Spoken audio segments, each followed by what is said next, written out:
My name is Ulysses, but everybody calls me Sonny, and I want to talk to you about the top 3 things a guitar player should be responsible for. But there's some expectations that might go with it, and they might clash. So let's do a broad overview first, and then go in depth a little bit more into the video. So, number 1 thing, right chord, right time.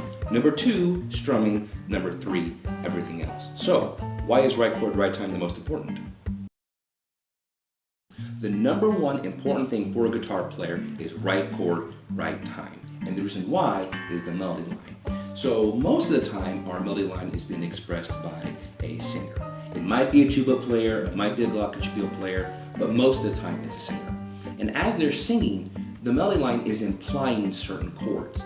If that chord is early or later than it's supposed to be, it's gonna feel or sound awkward. If it's the wrong chord, it's gonna sound awkward or feel kind of weird. So you gotta make sure you're hitting the right chord at the right time to make sure that the melody line is being emphasized in the correct manner. But there's another factor. If you're in a band, we have our rhythm section, which is our drummer and our bassist.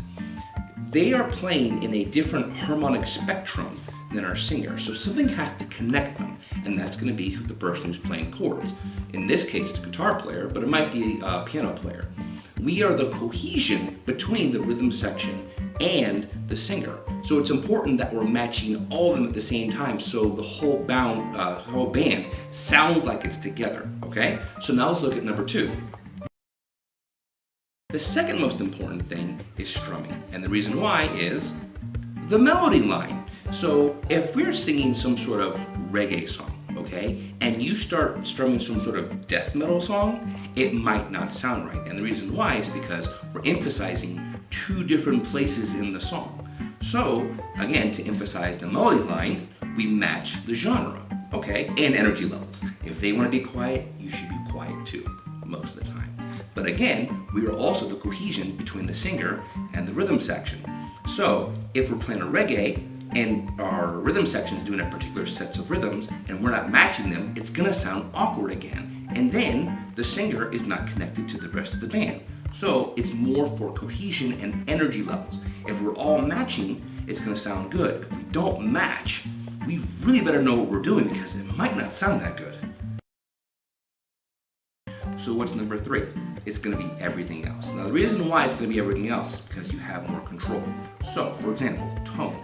If we're doing a reggae and you have a lot of distortion happening, it might not sound right. So you have to make sure that you're matching the genre. However, it's easier to manipulate those because if you have, let's say, too much distortion, you can at least turn down your tone knob or turn off the pedal or do anything else to actually affect that particular sound. There's also the show aspect. So for example, I am known for being incredibly boring to look at while I'm playing guitar. I get it. I get it. Okay, I suck at putting on a show. Why does it matter that I should be putting on a show? Because people are more likely to empathize with you. If you look like you're having a good time, then everybody else around you is probably also going to have a good time. So you put on the show so that way everyone else can also have the same energy level as you. So what are some of the expectations that might clash with these 3 rules? The first expectation that someone's going to have for you that you not necessarily might be needing to do is sing. And I get why people are thinking that, right? Every time someone grabs a guitar, at least in some sort of screen that we're watching, be it YouTube or a movie or wherever, they grab a guitar, they start singing. Well, that doesn't necessarily mean that I'm a singer. I'm a guitar player.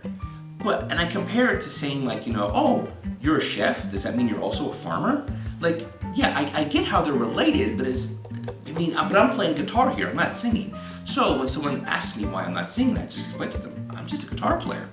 I could take vocal lessons and everything, but I'd rather concentrate on playing the guitar. How about you sing? It's okay. And then they probably back off from that point. So another expectation is when you don't play the part that everyone wants you to play. So let's say we're doing more of a rock and roll gig and you're supposed to hit the right riff at the right time in this case, right? Well, if you're doing Sweet Child of Mine and you don't play that opening riff, people are going to flip out and they're going to be like, how come you didn't play my favorite part of the song? Okay, because I played the rest of the song and everybody was having a good time singing that. But I guarantee you, if you play the opening riff and not the rest of the song, they're going to start going, how come you didn't play the rest of the song? It's my favorite part of the song. Whatever part of the song you are not playing, that's the part everyone wants to hear.